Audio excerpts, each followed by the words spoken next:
हे भगवान, 1 महीना हो गई कौनो मरीज ना अइले। कैसे मकानी के भाड़ा देव? कर्जा लेके फर्जी डिग्री ले ले बानी। कैसे हमरो रोजी रोटी चलाव? नाही त कुंवारे मरब तो बहुत पाप लगी तुहके। हे भगवान, हमरो रोजी रोटी चलाव।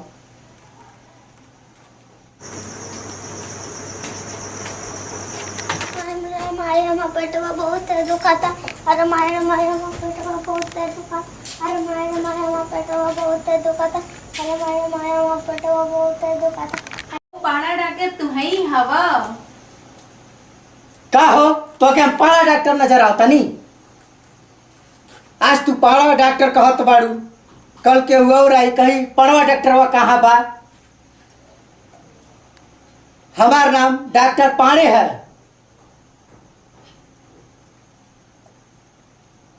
तू बताओ का भइल बा? दर्द बा।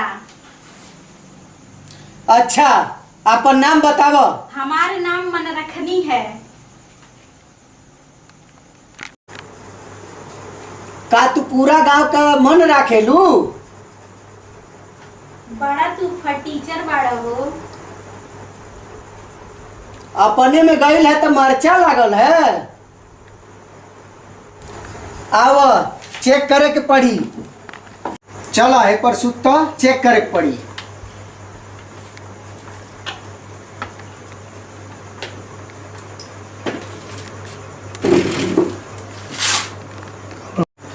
दर्द पेट में बा, गोड़ में नहीं बा। पेट के कनेक्शन गोड़वे से न होला।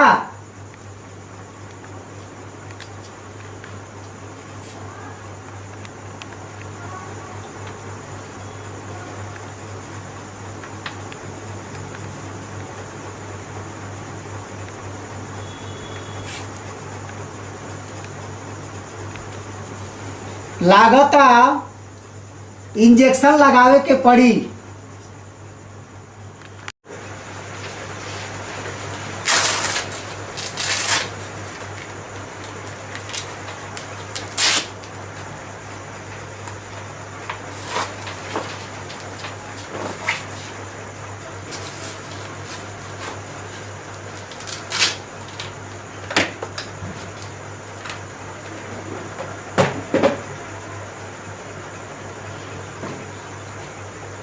हमें बहुत डर लागता। हमार पति एक बेर लगौने तो ई हालत हो गई। यू सुई नहीं लागी, ये दूसर सुई है। ठीक बा डॉक्टर साहब, देखाव। ठीक बा, आओ खड़ा होखा यहाँ।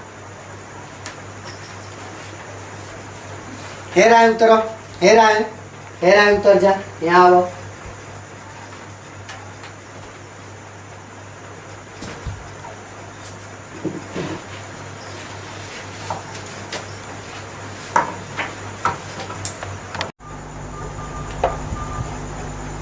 हाई देखाओ, हाई इंजेक्शन लगी तो लड़का अंता बच्चन जैसे पैदा हुई है।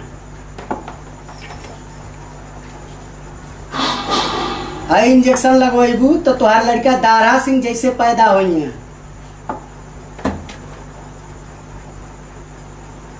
हाई इंजेक्शन अगर लगवेबू तो तुहार लड़का पुलिस बनी।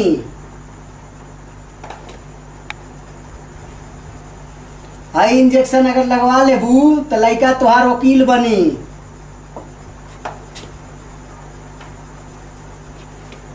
हाई इंजेक्शन लगवाइबू तो तुहार लड़का चोर बनी।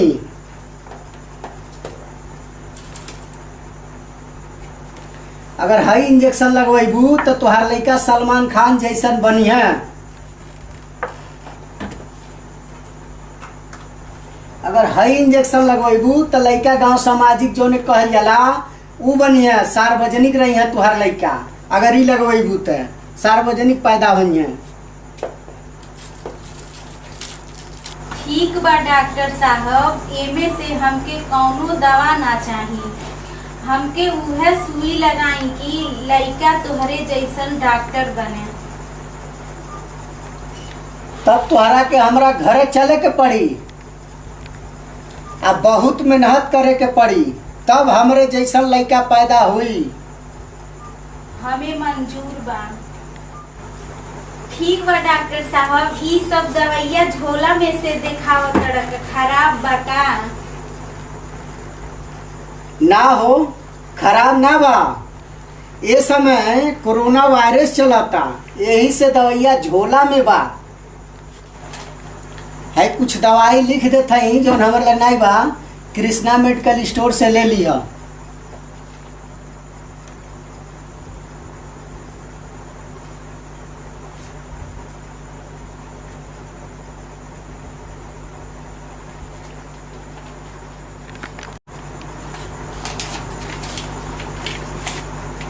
ई कृष्णा मेडिकल स्टोर कहाँ बा? सोनबरसा बाजार, सरैया रोड, गोरखपुर में बा।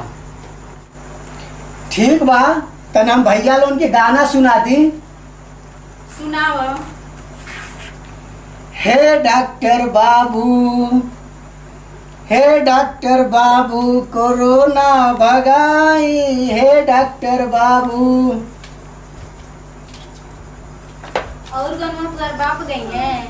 नाही हो, हम ही गाइब। हे डॉक्टर बाबू, कोरोना भगाई, हे डॉक्टर बाबू।